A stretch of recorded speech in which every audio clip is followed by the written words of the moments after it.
Throughout history, the Jewish people have been underestimated, marginalized, and at times brutally oppressed. And yet, time and again, we have demonstrated an extraordinary ability to rise above adversity, build resilience, and establish deep networks of influence. While we do not hold absolute power, no one does.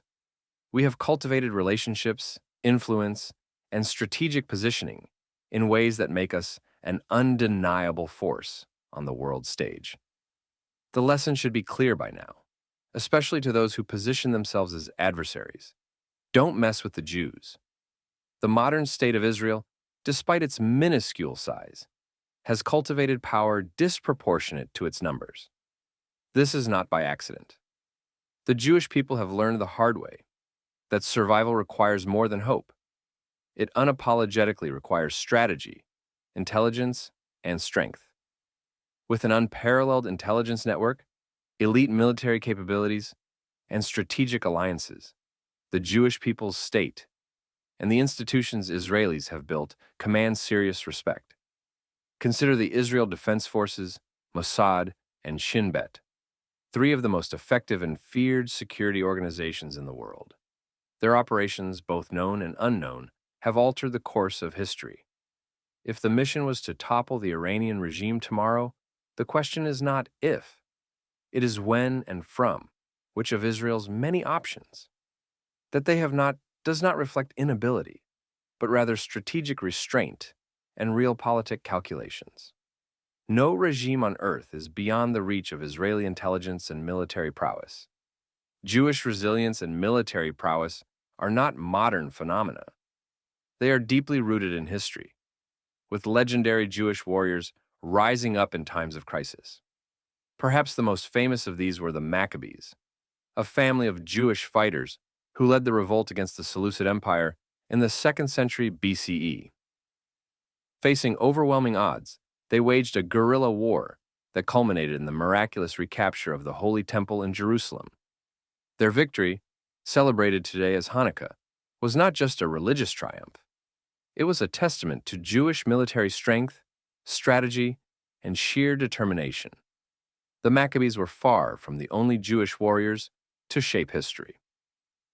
During the Bar Kokhba revolt from 132 to 136 CE, Jewish fighters, led by Simon Bar Kokhba, mounted one of the fiercest rebellions against the mighty Roman Empire. Despite their eventual defeat, the Jewish resistance inflicted massive casualties on Rome, leading Emperor Hadrian to take extreme measures, including renaming Judea to Syria Palestina in an attempt to erase Jewish identity from the land. But Rome fell and the Jewish people endured. Today, Syria Palestina is the state of Israel, and rightfully so. Throughout the Middle Ages, Jewish communities faced persecution across Europe, often forced to defend themselves against pogroms and crusaders. In the 20th century, Jewish partisans in Nazi-occupied Europe, many of them armed with little more than homemade weapons, fought back against the Wehrmacht, organizing daring raids, sabotaging supply lines, and saving countless Jewish lives. The Warsaw Ghetto Uprising of 1943 remains one of the most heroic acts of resistance in modern history, proving yet again that Jews do not go down without a fight. And yet, the strength of Jewish influence is not limited to physical might. It extends into diplomacy, finance, media, and governance. From Wall Street to Silicon Valley, from Washington, D.C., to many capitals across the world, Jewish networks and relationships are deeply woven into the fabric of global decision-making. This is not some shadowy conspiracy. It is the product of generations of strategic thinking, cultural emphasis on education, and an understanding of power dynamics that has been honed over centuries. Take, for example, U.S. President Donald Trump administration's approach to Gaza and Middle East policy. While Trump himself may not be deeply ideological, key figures around him are, most notably his son-in-law, Jared Kushner. An ardent Zionist, Kushner played a crucial role in shaping the Abraham Accords and pushing policies that strengthened Israel's hand in the region during Trump's first stint in the White House. This time around, Kushner technically does not have a position in Trump's administration, but you can bet your bottom dollar that his presence will still be felt. Political influence is not always about official titles, it's about relationships, strategic whispers in the right ears, and the ability to shape discourse from behind the scenes. Kushner, with his deep connections to both Trump and Israel, will undoubtedly continue to wield influence, whether directly or indirectly, as he should. This is just one example of Jews in high places. From finance to tech, media to government, Jewish influence is deeply embedded in the highest echelons of power. It is not the result of conspiracy, but of an ingrained culture of excellence, perseverance, and strategic foresight that has positioned Jews as indispensable players on the world stage. Here's another one of my favorite stories. In 1938, Nathan D. Perlman, a justice of the Court of Special Sessions of the City of New York, called up notorious Jewish gangster Meyer Lansky to ask him for a favor: to direct Jewish gangsters to violently break up meetings of the German-American Bund, a pro-Nazi organization for Americans of German origin.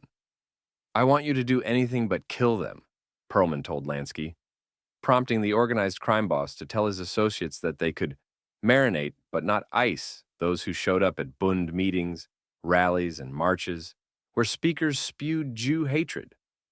Lansky gave his comrades the license to use more than their fists, though. Baseball bats, clubs, and other street fighting paraphernalia were fair game.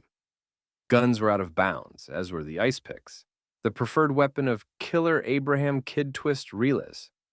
Over time, Perlman secretly directed an army led by Jewish gangsters across the United States in a successful campaign to squelch two key American Nazi organizations, the Bund and the Silver Legion, better known as the Silver Shirts, while giving these organizations the extrajudicial punitive treatment.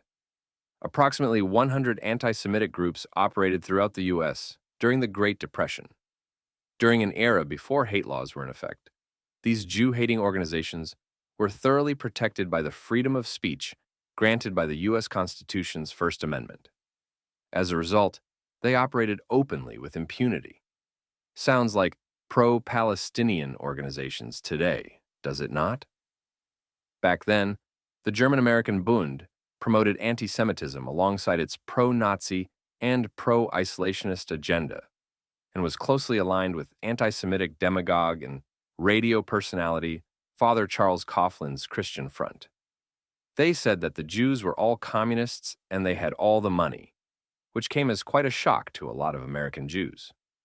While the Bund was really looking to Germany and propagandizing for the Nazi regime, it claimed to be a pro-American organization. American Jews and community leaders were concerned and frightened.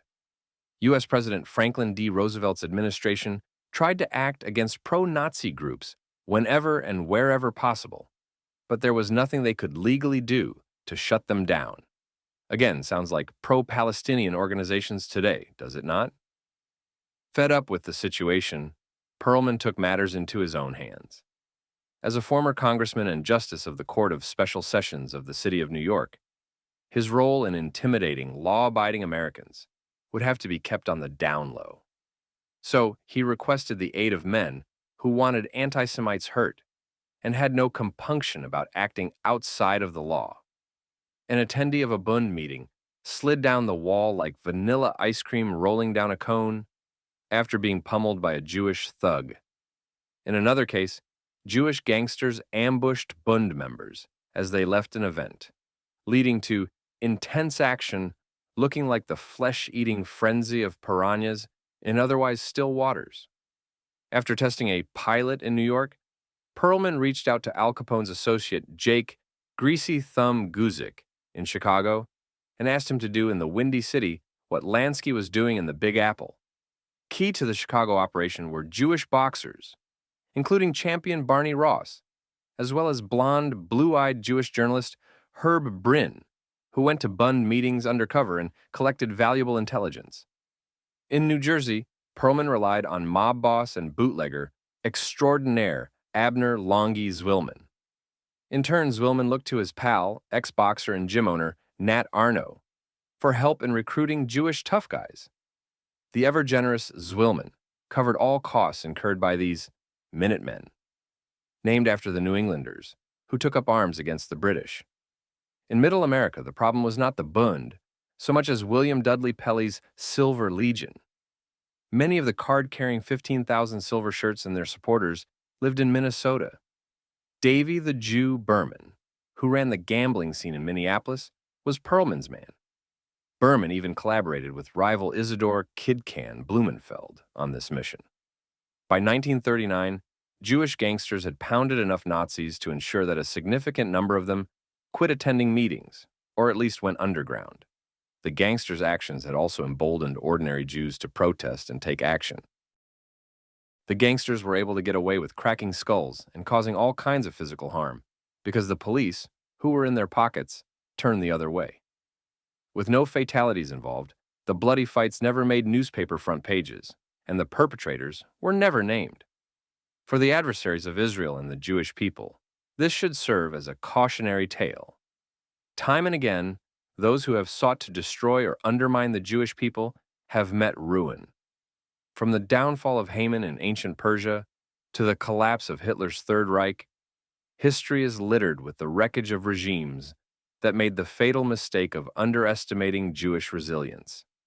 Today, Iran rattles its saber, terror groups launch rockets, and anti-Semites fantasize about a world without Jewish influence.